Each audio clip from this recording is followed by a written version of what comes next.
नमस्कार दोस्तों, इस वीडियो में हम शेयर मार्केट में ट्रेडिंग के लिए सबसे बेस्ट माने जाने वाले ट्रेडिंग इंडिकेटर के बारे में जानेंगे। इस इंडिकेटर के उपयोग से आप हाई प्रॉफिट परसेंटेज वाले ट्रेड आसानी से सर्च कर सकते हैं। इसके इस्तेमाल से आप ओवर ट्रेडिंग का शिकार होने से बच सकते हैं। लेकिन कोई भी इंडिकेटर इस्तेमाल करने से पहले ये बात जान ले कि प्राइस एक्शन के बिना हर इंडिकेटर अधूरा होता है। आज इस वीडियो में हम वॉल्यूम प्रोफाइल इंडिकेटर को अपनी ट्रेडिंग में इस्तेमाल करके आप कैसे हाई क्वालिटी ट्रेड कर सकते हैं इसके बारे में जानेंगे। किसी विशिष्ट प्राइस लेवल पर कितना वॉल्यूम जनरेट हुआ है, या फिर आसान भाषा में कितनी संख्या में उस लेवल पर trader buy and sell order लगा रहे हैं, इसे जानने के लिए वॉल्यूम प्रोफाइल इंडिकेटर का उपयोग होता है।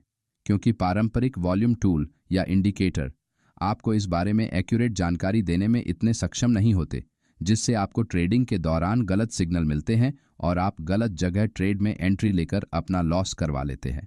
वॉल्यूम प्रोफाइल इंडिकेटर के विभिन्न प्रकार हैं, लेकिन हम एंकर्ड वॉल्यूम प्रोफाइल का इस्तेमाल करेंगे।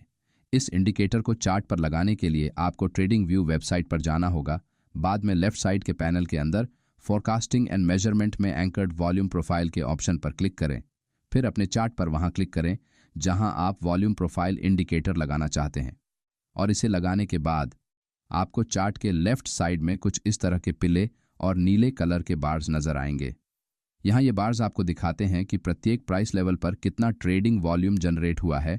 ये बार जितना बड़ा होगा उस लेवल पर उतने ही अधिक वॉल्यूम में ट्रेडर्स द्वारा ट्रेड लिया गया है। ये जो रेड कलर की लाइन है इसे पॉइंट ऑफ कंट्रोल लेवल कहा जाता है। इसका मतलब ये वो लेवल है जहाँ सबसे अधिक ट्रेडिंग वॉल्यूम जनरेट हुआ है। लेकिन हाई ट्रेडिंग वॉल्यूम इतना इंपॉर्टेंट क्यों है? क्योंकि जिस किसी भी लेवल पर ट्रेडिंग वॉल्यूम जितना अधिक होगा, इसका मतलब है कि उस लेवल पर बायर्स और सेलर्स सबसे ज़्यादा इंटरेस्ट दिखा रहे हैं और ज़्यादा से ज़्यादा बाइंग और सेलिंग की जा रही है। अगर भविष्य में जब कभी भी प्राइस उस लेवल के आप पास आएगी, तब फिर से बायर्स और सेलर्स उस लेवल पर अपना इंटरेस्ट दिखाकर बाइंग और सेलिंग कर सकते हैं, जिससे एक अच्छी ट्रेडिंग अपॉर्चुनिटीज़ आपको मिल सकती है। लेकिन इस इंडिकेटर को किस तरह से इस्तेमाल करते हैं? किसी भी इंडिकेटर की तरह इस इंडिकेटर को चार्ट पर बनने वाले की लेवल्स के साथ ही इस्तेमाल किया जाता है। इस चार्ट पर एंकर्ड वॉल्यूम प्रोफाइल का इस्तेमाल करने के लिए सबसे पहले इस पॉइंट पर हम अपना इंडिकेटर लगाएंगे। अब इस पॉइंट के बाद के समय में हमारे चार्ट में कितने वॉल्यूम में ट्रेड किया गया है ये आप जान सकेंगे। यहाँ दिख रही रेड लाइन के एरिया में सबसे ज़्यादा वॉल्यूम में ट्रेड किया गया है।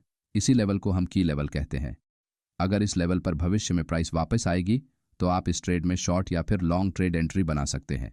जब आप चार्ट को जूम आउट कर देखेंगे तो इस पॉइंट पर आपको ये एक बेहतरीन की लेवल दिखाई देगा, जहाँ पर प्राइस बार बार आकर टच कर रही है। यही वो लेवल है जहां अधिक संख्या में बायर्स और सेलर्स एक्टिव होते हुए नजर आते हैं, और इसी लेवल के आसपास हाई ट्रेडिंग अपॉर्चुनिटीज वाला एरिया बनते हुए आपको दिखाई देगा। प्राइस एक्शन के साथ साथ अगर आप वॉल्यूम प्रोफाइल इंडिकेटर का इस्तेमाल करते हैं तो आपकी ट्रेडिंग में आप गलत समय ट्रेड में एंट्री लेने से बच सकेंगे। एंकर्ड वॉल्यूम प्रोफाइल इंडिकेटर का इस्तेमाल ज़्यादातर बढ़े टाइम फ्रेम करते हैं, लेकिन अगर आप इंट्राडे ट्रेडर हैं तो आप लो टाइम फ्रेम पर फिक्स्ड वॉल्यूम प्रोफाइल इंडिकेटर का इस्तेमाल कर सकते हैं। इसके मदद से आपको जितने भी समय के लिए इसका उपयोग करना चाहते हैं उतने समय के लिए इसे चार्ट पर लगा सकते हैं। इससे आप इंट्राडे में छोटे छोटे ट्रेड लेकर अच्छा प्रॉफिट बना सकते हैं।